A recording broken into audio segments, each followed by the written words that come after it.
Okay, so I just went ahead and stapled mine so it stays nice and neat. But again, what we're talking about is these trig ratios.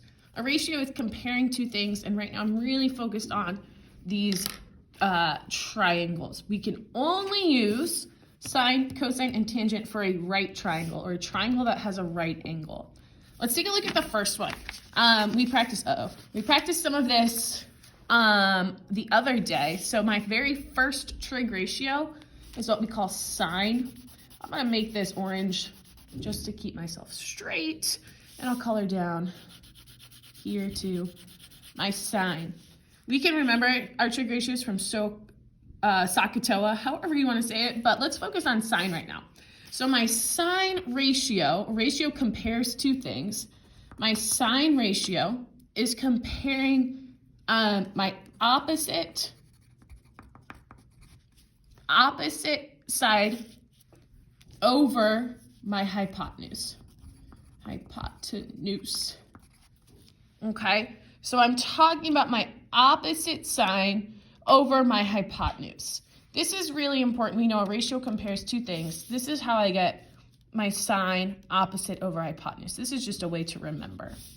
I messed up here and I stapled too early, but we have a right angle triangle, right? Or we have a right triangle. This little square represents my right angle, so I know I'm good so far. It says, give the sine ratio as a fraction for each angle. So I am really quickly just writing down the sine ratio for each angle. When I see this, I have sine A. This is saying the sine ratio of angle A. If I'm looking at my triangle here, I see angle A up here. Opposite over hypotenuse, just like we did in the first practice, I'm looking for the opposite angle and my hypotenuse. The hypotenuse is the long side of my triangle. I gotta flip up here because I messed up. But the opposite side the opposite side to angle A is 12 over the hypotenuse, which is 13. That's all I'm doing here. I'm writing a ratio comparing the opposite side over the hypotenuse. Let's really quickly do the same thing for angle B. Angle B is down here, and I messed up, but opposite of angle B over the hypotenuse. Side length opposite is 5, and again, my hypotenuse is 13. If I go down here, now I'm asked to solve for x. Let's think about this for a second. If I'm looking for my angle x, and I have two side lengths, we're practicing with sine. Side 9 is opposite of angle x, and I have the hypotenuse. What I'm going to do is say sine x is equal to 9 over 14, okay?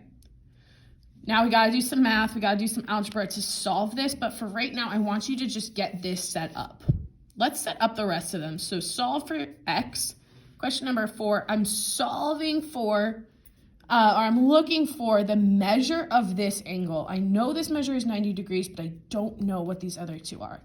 So again, I'm gonna set up my sine ratio because I have the opposite side length and my hypotenuse. So sine of x here, I don't know what this measure is yet, is 31 over 38. Can you go ahead and set up 5 and 6? Pause this video, and then here in a few seconds, I'll have the answers down.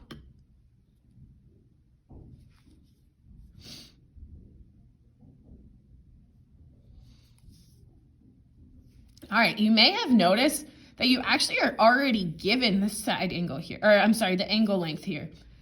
So what I do now is I have sine of 41, I have the angle measure, equals, I don't have the opposite, so x over 17. In order to solve this in the calculator, we would actually multiply both sides by 17. We're gonna do this step in just a second. Solve for x here. Again, I'm already given the angle, and I'm looking for my two side length, opposite over hypotenuse. The opposite side length here is 29, and I don't know my hypotenuse, so that becomes x. We'll work together as a class to actually solve for x, but right now we're just focused on setting them up.